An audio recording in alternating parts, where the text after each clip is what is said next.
Dímelo mi gente, Marcucci here again in another video, and today we're going to keep doing our crypto one-on-one series. Today we will be learning what are addresses, what is a private key, what is a public key, as well as what is a hardware wallet and what is a software wallet. So if you enjoy the series, please remember to leave a like, comment, and subscribe. So without further ado, let's get right into it. So the account numbers on a blockchain are known as addresses. Anyone can create a new address to send and receive cryptocurrencies. A user first creates a private key, effectively a password, that provides the holder the ability to digitally sign transactions. This private key has a paired public key, which is used to create the address. An important feature of these key pairs is that a private key can create a public key, but it is computationally intractable for conventional computers to use a public key to derive its private key. This stems from a feature of the underlying math which allows the private key to unlock the public key, but not the other way around.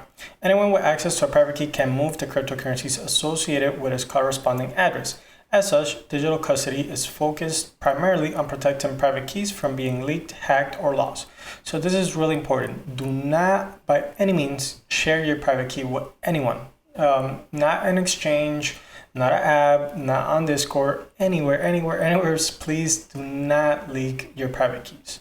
So to facilitate storage of private keys, developers created a different type of wallet. Software wallets hold private keys in a password protected encrypted file and provide capabilities for users to sign transactions. Hardware wallets, on the other hand, include a software package on a delicate hardware device used only for storing keys and sending transactions to a blockchain. These wallets can be hot, meaning they operate on a live device connected to the internet, warm, meaning they maintain partial or selective internet connectivity, or cold, meaning they have no internet connection.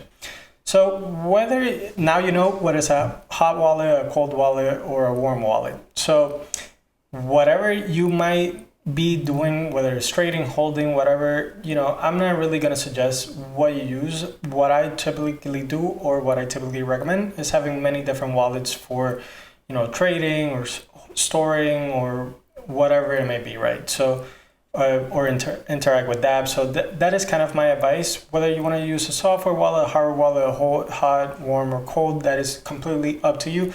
Just make sure you never, ever give your passwords to anyone, your private key. So a software wallet basically is a private keys are stored and used on a general purpose network connected device, and a hardware wallet, private keys are stored and used in a special purpose isolated secure chips. There's kind of the workflow and this system infrastructure, and yeah, hopefully you guys enjoyed the video. Hopefully you enjoy the content, and as always, please remember to leave a like, comment, and subscribe, and I will see you on the next one. Bye bye.